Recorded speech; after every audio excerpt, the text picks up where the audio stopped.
Sr. Ministro, Sr. Presidente da Fundação Carlos Gulbenkian, Sr. Presidente da APRH, cabe-me nesta intervenção final nesta sessão, como coordenador da Comissão Editorial, representar esta, evidentemente, mas também, de certa forma, interpretar os 75 autores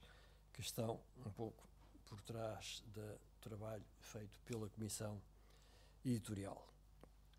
Em primeiro lugar, queria agradecer ao apresentador do livro, o professor Francisco Nunes Correia, Ministro do Ambiente, Ordenamento do Território e Desenvolvimento Regional,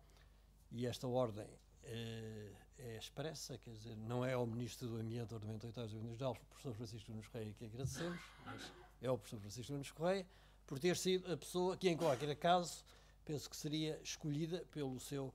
background científico, técnico, conceitual nestas matérias, seria a pessoa que teríamos escolhido, independentemente da sua presente posição política que ocupa. E isso é uma coisa que penso valoriza esta sessão e queremos agradecer-lhes todos em conjunto as palavras que nos dirigiu, generosas, certamente, e também a extensão que fez para a atividade da APRH, que me parece de toda a justiça. Aliás, eu queria também agradecer à APRH, à Comissão Diretiva da APRH, o convite que me foi dirigido para esta ocupação divertida, porque foi, na realidade, o que aconteceu, quer dizer, como dizem os americanos, it was a lot of fun, durante estes 14 meses, estas 37 reuniões que tivemos, construir ou ajudar a construir um pouco este trabalho. As pessoas sabem que eu tenho tido alguma militância ao longo dos 30 anos de vida da APRH e esta tarefa foi uma das que, de facto, me deu mais prazer e, por isso, estou agradecido por esse convite. Os patrocinadores já foram agradecidos na intervenção inicial, em todo caso, eu não queria deixar de mencionar, em particular, a Fundação Carlos Gulbenkian,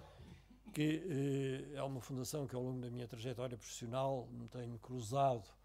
com ela em vários pontos, de que sempre beneficiei, sempre em ações que para mim, muito gratificantes. Nomeadamente, recentemente, fui convidado para membro para integrar o Conselho Científico do Programa Gulbenkian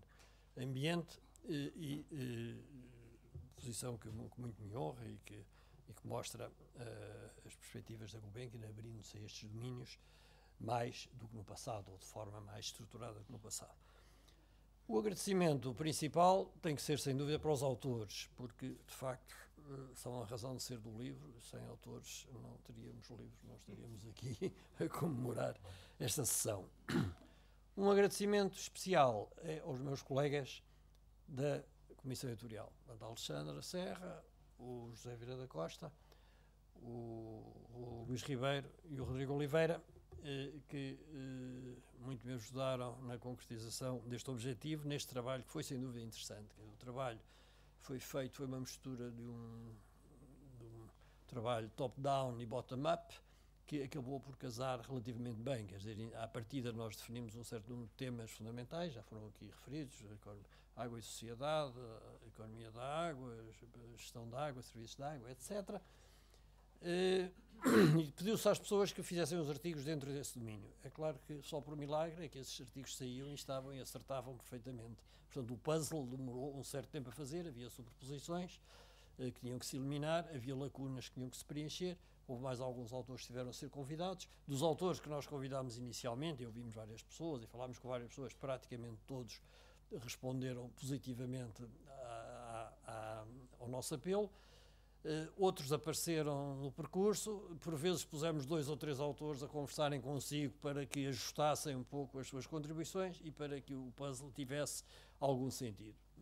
Portanto, foi um processo iterativo, em alguns com as pessoas sem iterações nenhumas, quer dizer, o artigo chegou e encaixou perfeitamente a peça do puzzle no sítio em que era preciso, de outros com algumas iterações, mais ou menos, mas com este processo os próprios autores contribuíram para a construção do livro no seu conjunto, o que foi, portanto, no verdadeiro sentido da palavra, uma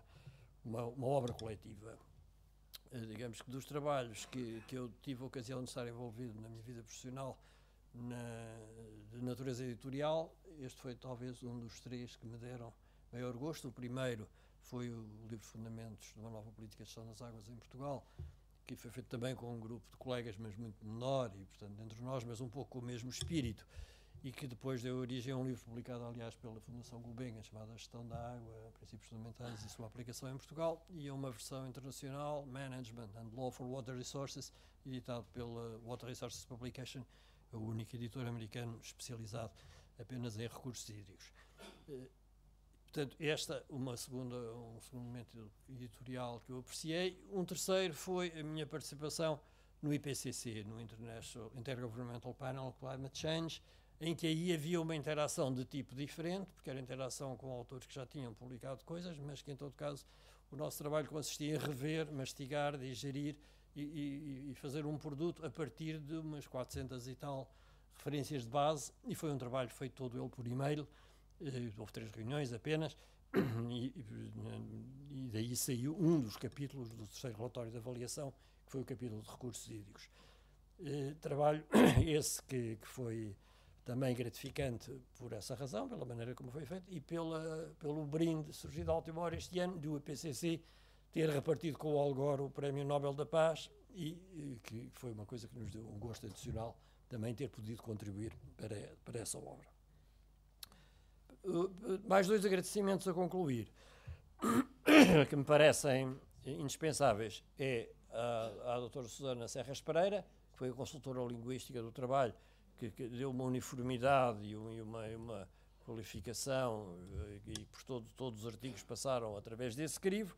e finalmente o secretariado da associação, em particular a Conceição Martins, que nos ajudou e contribuiu de uma forma importante para esta realização. Ora, na minha qualidade de coordenador da Comissão Editorial,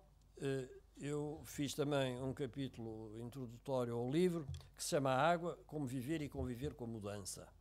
porque nesta perspectiva do futuro a mudança aparece muito presente e é um aspecto que de facto se pretendia salientar. Quer dizer, todos nós temos hoje a percepção que vivemos em tempos de acelerada mudança, o que é motivo de alguma preocupação, mas é também estímulo para as nossas vidas. Em todo caso, há uma grande dúvida sobre o que será o futuro, quer dizer, as coisas mudam tão rapidamente que, se perguntar como será o mundo daqui a 100 anos, no final do século, é um exercício de resposta praticamente impossível. Mesmo em meados do século, quem é que pode responder à pergunta como será o mundo em 2050? Como é que as coisas se vão modificar? E, no entanto, isto é um longínquo próximo objetivo, quer dizer, daqui a 50 anos os nossos netos têm a nossa idade, é daqui a muito pouco tempo, mas estamos a trabalhar um pouco sem rede neste momento. No entanto, no que toca à água, não restam dúvidas que deverá certamente, ou terá certamente que haver uma mudança muito grande das atuais práticas de gestão da água. E isto porque se trata de um recurso que é limitado e a pressão sobre a utilização deste recurso está a crescer muito rapidamente. Há uma série de mudanças para isso contribuem. Uma que se fala hoje muito, as mudanças climáticas, as alterações climáticas, que exercem pressões sobre a água, sobre a oferta e sobre a procura da água, mas que também exercem pressões sobre uma variedade de outros setores da área económica e social, em relação aos quais a água é o mediador preferencial. Portanto, a água é o elemento através do qual se faz essa pressão. Mas não é, e não é sobretudo em todos os locais, as alterações climáticas não são a mudança principal. Quer dizer, a explosão demográfica, a globalização, a urbanização, o ordenamento do território, a evolução tecnológica, são tudo aspectos dessa mudança que têm que ser condicionados, uns mais, outros menos, conforme as características dos países deste mundo tão heterogéneo em que nós vivemos. Nas próximas 4 décadas, o mundo terá que alimentar mais 2.500 milhões de pessoas. Ora, assegurar a níveis razoáveis as necessidades de nutrição dessas pessoas implica, por pessoa, um consumo de água de 3.000 litros de água por dia. Quando nós fazemos estas contas, muitas vezes fala-se apenas nas necessidades imediatas de água, as águas que nós utilizamos, por exemplo, num contexto doméstico, para beber, para a alimentação, para a higiene, para os serviços domésticos, são, nos países desenvolvidos, da ordem de 100 a 200 litros por pessoa e por dia, como sabem. No entanto, o que está por trás dos serviços de que nós beneficiamos que envolvem água, nomeadamente os serviços alimentares, portanto a produção de alimentos, são os tais 3.000, ou seja, 20 vezes mais, o que cria de facto, este aumento de população cria de facto uma pressão enorme sobre as disponibilidades de água existentes, o que levará certamente a uma crescente